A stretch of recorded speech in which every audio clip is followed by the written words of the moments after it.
Pagkakaisa ng mga Ilonggo bida sa Independence Day celebration sa Iloilo. Mula sa Santa Barbara, Iloilo, tumanggap tayo ng pag-uulat mula kay Weng de la Fuente. Weng?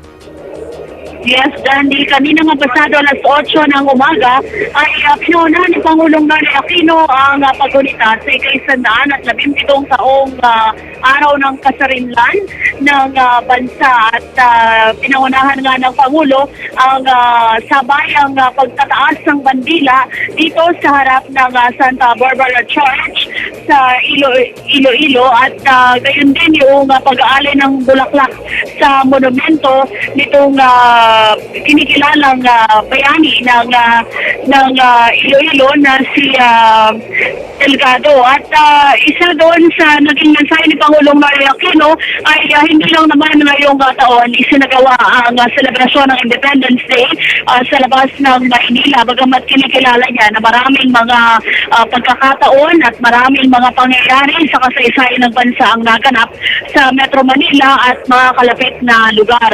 Pero ginagawaan niya ng kanyang administrasyon na gunitain ang naging partisipasyon ng mga rehiyon sa pagtatamo ng kasarinlan ng bansa.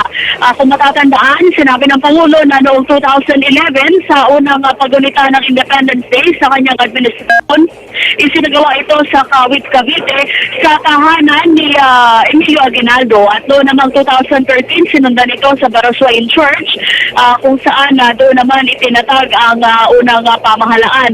Noong 2013 ay sa Liwas ang Bonifacio bilang paggunita sa ika-170 o 50 taon ng kapanganakan ni Gat Andres Bonifacio at noong nakaraang taon naman ay sa Naga Camarines Sur. Sinabi ni Pangulong Aquino na sa huling taon ng kanyang administrasyon sa 2016 ay gugunitain naman ang Independence Day sa isang lalawigan sa Mindanao at yan nga ay sa Zamboanga. Sinabi ng Pangulo na bagamat magkakahiwalay at isang archipelago o magkakahiwalay na isla ang Pilipinas, noong panahon ng revolusyon ay hindi daw ito naging hadlang para magkaisa ang lahat at itaguyod kung ano ang tama, panindigan kung ano ang nararapat. Ito din daw ang pinaninindigan ng kanyang administrasyon kaya itinataguyod naman ang matuwid na daan o yung tuwid na daan na battle cry ng kanyang pamahalaan.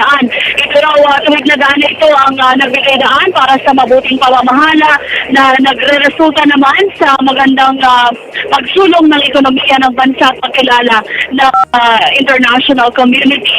Ang Iloilo kaya isa din dito sa napili ay dahil sa magandang mga pangyayari dito sa lalawigan at isa din daw ang Iloilo sa halimbawa sa tumutugon doon sa mabuting pamamahala na itinataguyod sa ilalim ng matuwid na daan.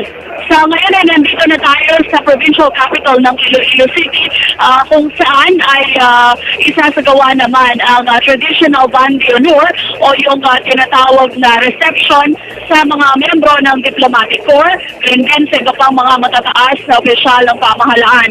Nakita natin kanina si Chief Justice Maria Lourdes Sereno, si Senate President Franklin Drilon nakasama doon sa programa kaninang umaga na isa din Ilonggo, si House Speaker Feliciano Belmonte at iba pang mga mambabatas mula sa Kamara at Senado.